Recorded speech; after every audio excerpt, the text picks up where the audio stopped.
La Guinée est considérée comme étant le château d'eau d'Afrique de l'Ouest. Les précipitations sont très élevées et alimentent des puissants cours d'eau qui coulent vers les pays voisins, dont une bonne moitié contribue grandement aux ressources en eau de deux pays du Sahel, à savoir le Mali et le Sénégal. Malgré ses potentiels hydrauliques importants, la Guinée n'arrive toujours pas à offrir de l'eau potable à toute sa population. Ces atouts devraient en principe rendre les coûts de construction d'un système complet d'approvisionnement en eau potable moins coûteux que ceux de la plupart des pays africains. La population actuelle de Conakry et ses environs est évaluée aux alentours de 3 600 000 habitants. Les experts estiment la norme de besoin en eau par habitant à 75 litres par jour et par personne. Le besoin journalier actuel de toute la population de Conakry, la capitale guinéenne, serait donc de 260 000 m3 d'eau par jour. Ce chiffre contraste avec la capacité de production d'eau qui est de 164 000 m3, ce qui constitue un déficit de 106 000 m3 d'eau par jour, sans compter les pertes sur le réseau. Qu'est-ce qui explique cette pénurie? Comment les habitants se ravitaillent-ils en eau potable? Quelles sont les mesures mises en place par les pouvoirs publics pour résorber cette pénurie?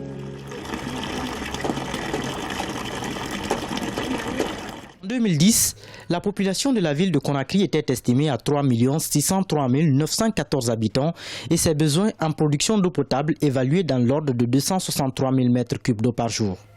La croissance de la population a fait accroître les besoins en eau, mais les infrastructures de production ne se sont pas adaptées à cette nouvelle donne. Alors que le pays est doté de nombreuses potentialités dans ce domaine, les populations n'ont toujours pas accès à l'eau potable. Des facteurs techniques sont avancés par la Société des eaux de Guinée SEG, notamment le relief très accidenté du pays qui ne favorise pas l'acheminement de l'eau vers certaines agglomérations.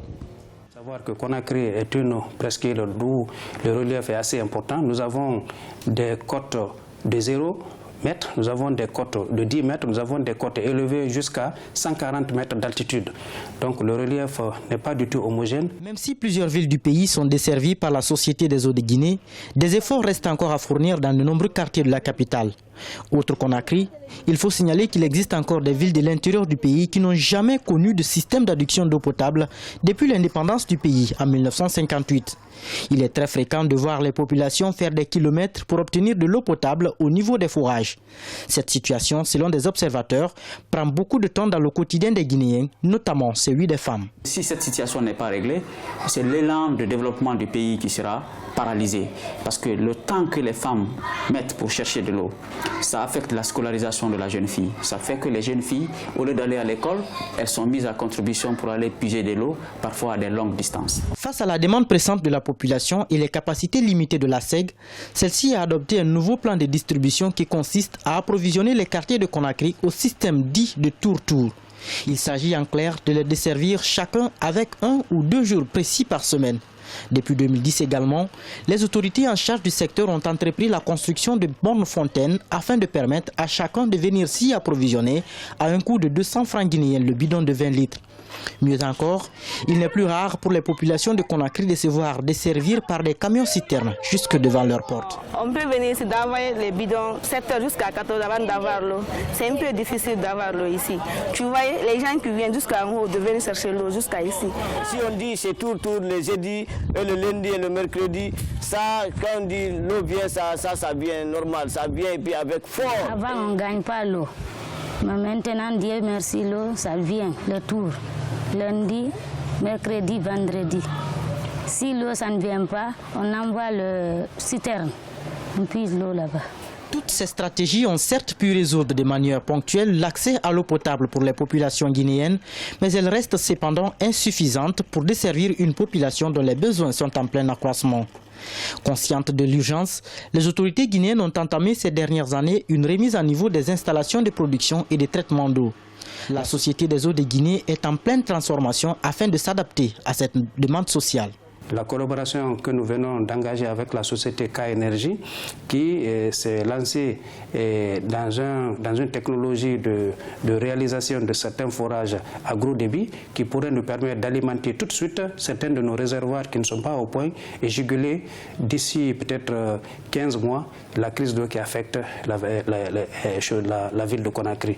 Et en attendant peut-être de mobiliser le reste des investissements pour nous donner davantage de l'eau pour combler totalement ce déficit jusqu'en l'an 2030. Pour mieux appréhender les réalités des infrastructures de production et traitement d'eau potable existantes dans le pays, nous avons effectué un tour dans la station de pompage de Sanfonia, située en banlieue de Conakry, la capitale guinéenne. Ici, des techniciens travaillent tous les jours avec des installations de dernière génération pour faire passer l'eau par toutes les étapes de traitement avant de l'acheminer vers les stations de distribution. Mais la capacité de production reste encore à renforcer. C'est les deux prises, les deux pompes, de 250-250 par mètre cube. Donc c'est la capacité installée qui est de 500 mètres cubes d'exploitation.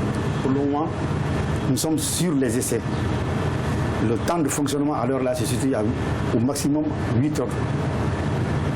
Et cela, la production moyenne est de 2500 à 3000 mètres cubes par jour. Aujourd'hui, un rapport du ministère de l'Énergie montre que le parc énergétique guinéen reste toujours caractérisé par des équipements vétustes, des coûts de production élevés, un endettement excessif et un manque de capacité managériale de ses gestionnaires. Cependant, les nouvelles autorités au pouvoir depuis décembre 2010 ont entrepris des efforts pour doter le pays d'équipements d'adduction afin de mettre fin aux longues pénuries d'eau fréquentes. La Société des eaux de Guinée, au cœur de ce processus, tente de remédier à la situation.